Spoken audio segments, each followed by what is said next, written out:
Nung mamatay si Kristo, namatay din ba ang pagka-Diyos ni Kristo? Yan ang ating tatalakayin. Sige nga po. Ngayon, nais kong... Kasi mga tanong po yan, mga kapatid, ano? Yung Diyos nila namamatay. Mga ganyan, kakantsaw eh. Kung si Kristo Diyos, nung mamatay siya, nasaan napunta yung kanyang pagka-Diyos? Yung bang pagka-Diyos na namatay? Meron palang Diyos na namamatay. Gusto ko pong ikintal sa inyong kaisipan Opo. na si Jesus Christ ay meron dalawang klaseng buhay. Yan. Kung sa Tagalog lamang at sa English, hindi natin malalagyan ng distinction eh. Oo nga, hindi maintindihan. Pero kung sa Greek text na ito, makikita ninyo, si Kristo pala ay meron dalawang klaseng buhay. Una, psyche. At saka zoe.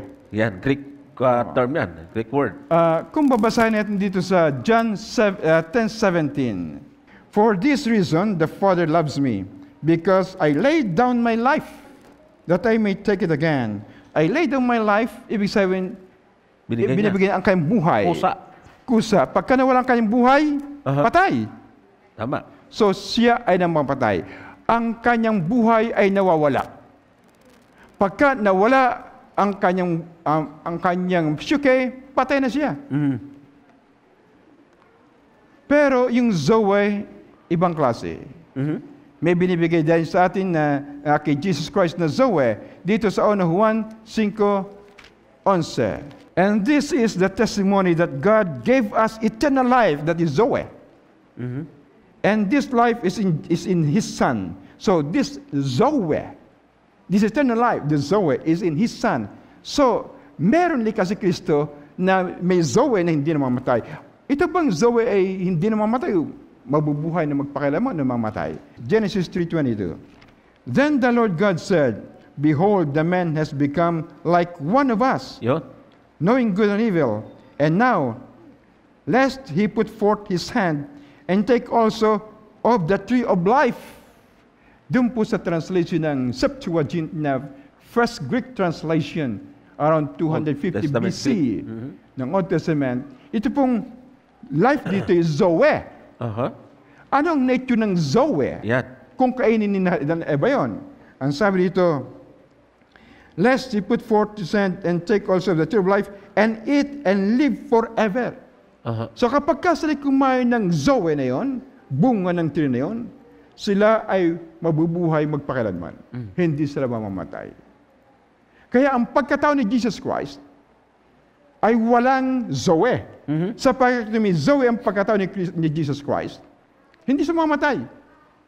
Ang nasa kanyang pagkatao, suke, yun ang buhay na nasa kanya. Na yun ang nasa sa atin din.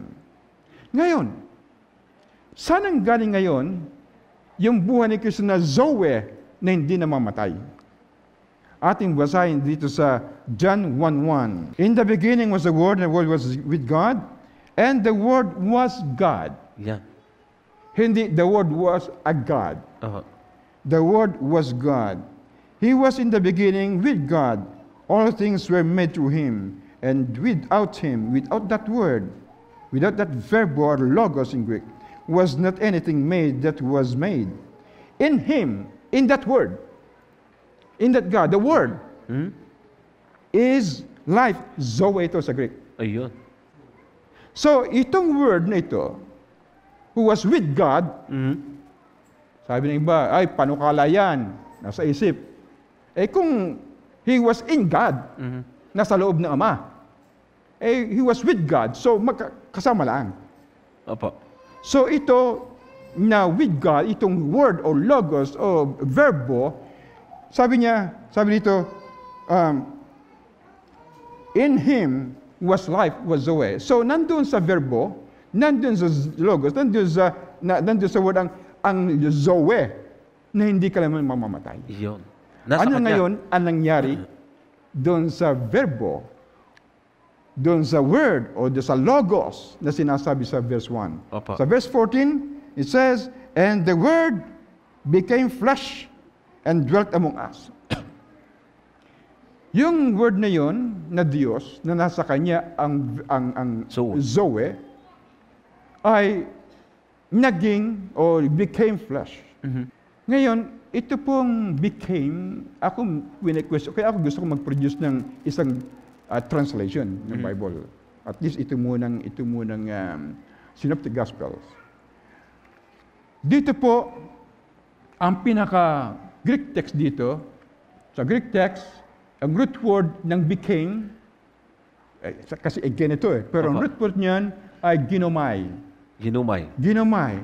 According to this, the New Analytical Greek Lexicon ni Wesley Persbacher, ang sabi dito sa meaning ng ginomai ay ito, to come into a particular state or condition. To come into. Hindi became. Ibig sabihin, yung word, yung logos, yung verbo, came into, pumasok sa laman. Naging. Tama-tama pa itong sa mga karaniwang translation dito sa Weymouth New Testament. Ito translation ni Weymouth, the New Testament on John 1:14. Sabi dito, and the word came in flesh. So, nasa loob ng flesh yan. Pumasok sa laman. Nasa loob yan. Tama-tama ito. Kaya, nasa loob ng pagkatao ni Jesus Christ, ay yung verbo, yung word, yung logos, na merong zoe, na hindi mamamatay kailanman. Kaya, itong came into, tama-tama ito sapagkat dito sa Timothy, 1 Timothy 3, verse 16, God was manifested in the flesh. Yan. Ang God ay nahayag sa laman. Yun. In flesh, sa loob. Halimbawa, nakita niyo sa kakilala, nahayag siya sa loob ng bahay. In the house. So, nasa loob ng bahay. Kaya ito, nasa loob ng flesh ni Jesus Christ. So, ito rin ang sinasabi sa 2 John verse 7. For many deceivers have gone out into the world, men who will not acknowledge the coming of Jesus Christ in the flesh. So, si Kristo nasa loob ng flesh. Sa Tagalog, na siya pumaparitong nasa laman. Halimbawa, doon sa aking libro. Marahil nabasa yung libro. Marami naghahanap doon. Nakita niyo ang inyong ama na pumaparitong nasa kotse. Yun. Itong mga kaibigan nating ibang panampalataya, inaalis yung salitang nasa. Sinasabi ito na narito na si Kristo pumaparitong laman. Yun. Inaalis ang salitang nasa. Nawala. Doon sa illustration na ang iyong ama ay pumaparitong nasa kotse, alisin mo salitang nasa. Ang iyong ama ay pumaparitong kotse, di ba na ang kalugan? Di kotse na siya. So, ibig sabihin, itong verbo na suma sa Diyos, itong word, itong logos na suma sa Diyos, yan ay nasa loob na ng pagkatao ni Kristo. Na mayroong sariling buhay na hindi na mamamatay. That is live forever. So, ibig sabihin, Pastor, in short, ang namatay kay Kristo, yung laman. Yung laman, hindi yung suwi, yung life na hindi namamatay. O hindi nawawala yung kanyang life na hindi namamatay. Yung katangian ng pagiging Diyos niya, hindi yun nawala. Ating balingan itong John chapter 2 verse 19. Jesus answered them, destroy this temple, and in 3 days I will raise it up. Destroy this temple.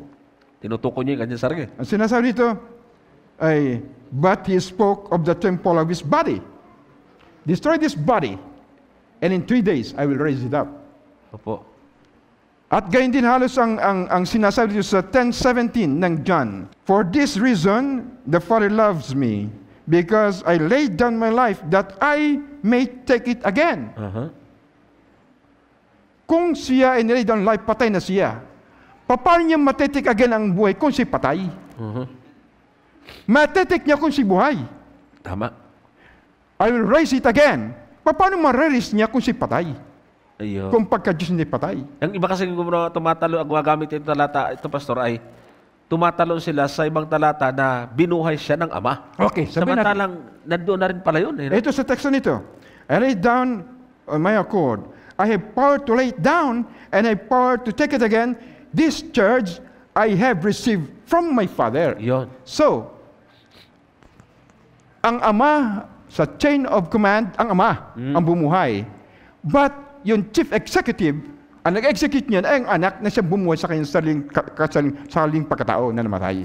Kaya sinabi niya na may kapangyarihan siyang magbigay, may kapangyarihan siyang kumuha muli. Ibig sabihin buhay. Opo. May buhay siyang likas, na buhay ang patay niyang likas. Kaya ang susi pala ron, Pastor, yung Greek word ng life. Life, Zoe. Yan. Itong sabihin ay walang kamatayan yun. Yung isang termino doon, Pastor, para Psyche. Yun, namamatay. May kamatayan yun. Yun yung kanyang pagiging tao. Pagkatao niya. Yun. Pero ang kanyang pagkadiyos hindi namamatay. Sapagkat meron siyang buhay na ang tawag Zoe, that is, will live forever. Hindi namamatay. Dapat kasi ang problema sa atin ngayon puro translation na lang, hindi nga natin maintindihan yun. Kaya tuloy, kawawa yung Panginoon, tagapagligtas, ginawa talagang tao lang. Samantalang dito ay napakahiwaga at napakadakila ng ating Panginoon kung ating kukunin yung malalim na diwa ng mga talatang ito.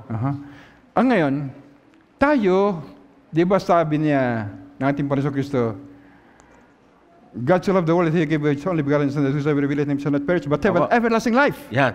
So tayo magkaroon ng buhay walang hanggan. Apo. Sinasabi din sa 1 John chapter 5, verse 11. And this is the testimony that God gave us eternal life.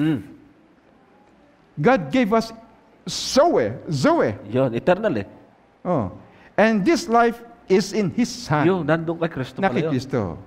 Ang patotoo pa, parang nasa bangko yan Oo nga. Okay.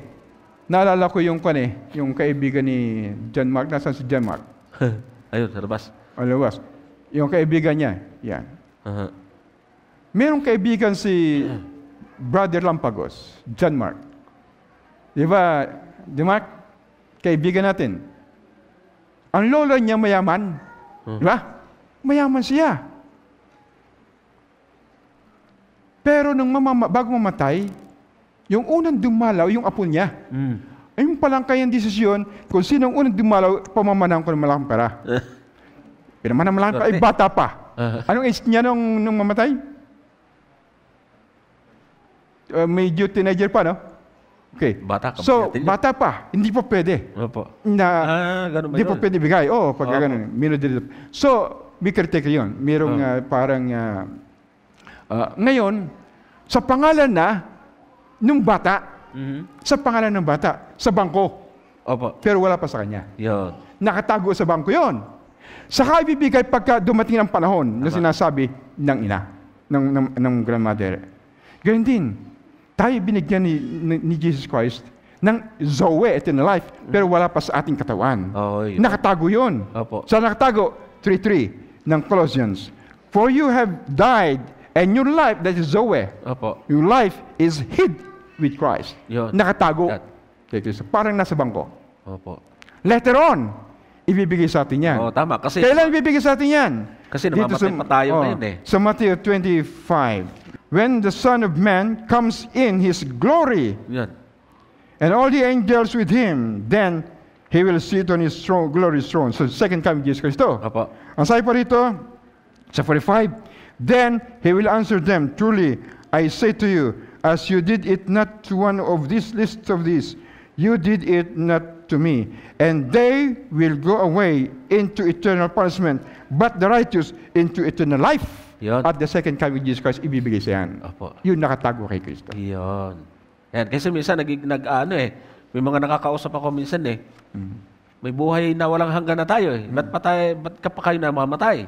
Kaya ang paniniwala ng iba, yung mga Baptist, meron talaga tayong identity na hindi namamatay. Kaya pumasok kayo yung immortality of yung kaluluwa na hindi namamatay sa atin. Dahil nga, tinanggap na daw natin yon, mamatay yung physical natin, at yung buhay nasa iyo na talaga. Kaya mayroong paniniwala sila na pag namatay ang tao, mayroong buhay na kaluluwa. Yun ang kasagutan daw, ang katuparan at kahulugan ng talata. So yun pala ay ibig sabihin, yung pangako nasa iyo na. No? Pagdating ng panahon, tulad ng illustration sa bata, ibibigay sa iyo yung mana. Yes. Yung pangako ng buhay na walang hanggan, pagdating ng panahon, ito yung tinatawag nating pagdating ng Panginoon na lahat ng mga namatay kay Kristo ay bubuhayin. Doon natin tatamuhin yun, Pastor. Yung buhay na walang hanggan.